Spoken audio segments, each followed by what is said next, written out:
28 लोकसभा सीटों वाले राज्य कर्नाटक में इस बार का लोकसभा चुनाव बेहद दिलचस्प होने वाला है। इस बार के चुनाव में राज्य में कांग्रेस, भाजपा और जनता दल सेक्युलर के बीच त्रिकोणीय मुकाबला होने की उम्मीद है। जहां तक कांग्रेस की बात है तो पार्टी पिछले साल हुए राज्य विधानसभा चुनाव में फतह हासिल कर उत्साह से लवरेज है। वहीं भाजपा भी अपना पूरा जोर लगा रही है। विधानसभा चुनाव में बीएस येदियुरप्पा अलग पार्टी बनाकर चुनाव लड़े थे, इस बार वो भाजपा के साथ हैं। देवेगौड़ा की जनता दल सेक्युलर को अपने बोक्कालिंगा समुदाय के वोट पर भरोसा है। इन सबके साथ राजनीति में नई नवेली पार्टी आम आदमी पार्टी भी बेंगलुरु की सीटों पर निगाह टिकाई हुई है। पिछले लोकसभा चुनाव की बात करें तो कांग्रेस को 28 में से सिर्फ 6 सीटों पर जीत हासिल हुई थी। भाजपा को सबसे ज्यादा 19 सीटें मिली थी। जनता दल सेक्युलर को 3 सीटों से संतोष करना पड़ा था। इस चुनाव में भाजपा अपने पुराने प्रदर्शन को दोहराना चाहेगी, वहीं कांग्रेस का जोर इस बात पर है कि विधानसभा में मिली जीत को लोकसभा में दोहराया जाए। कर्नाटक में दक्षिण कर्नाटक का इलाका देवेगौड़ा परिवार का गढ़ माना जाता है। पूरे कर्नाटक में 16% की आबादी वाले बोक्कालिंगा समुदाय का हसन और मांड्या लोकसभा सीट पर भरपूर प्रभाव है। उत्तरी कर्नाटक में 11 सीट है।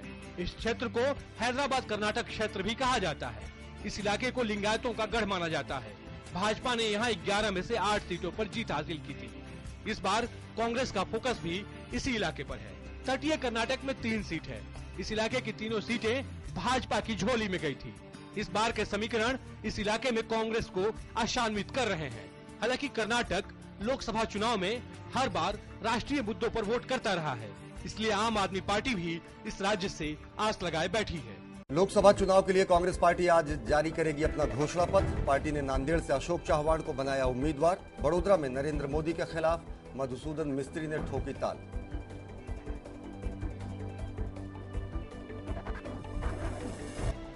मोदी के खिलाफ वाराणसी से चुनाव लड़ेंगे अरविंद केजरीवाल। मोदी को दी खुली बहस की चुनौती। रोड शो के दौरान विरोधियों ने फेंकी केजरीवाल पर स्याही। बीजेपी ने घटना पर जताया दुख। करुणानिधि ने बेटे अलागिरी को किया पार्टी से बाहर। बार बार डीएमके नेताओं को निशाना बनाने और पार्टी विरोधी गतिविधियों का आरोप। अलागिरी ने कहा, निष्कासन को अदालत में देंगे चुनौती। दिल्ली पुलिस को मिली बड़ी कामयाबी। इंडियन मुजाहिदीन के आतंकी सरगना तहसीन अख्तर को भारत नेपाल सीमा से किया गया गिरफ्तार।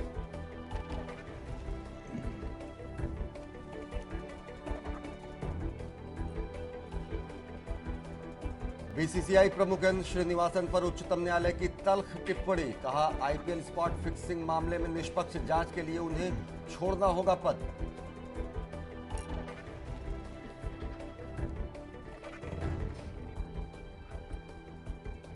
लापता विमान दुर्घटना पर चीन और मलेशिया आमने सामने। चीन ने कहा, नतीजे पर पहुंचने के लिए मलेशिया दे उपग्रह से हासिल जरूरी जानकारी।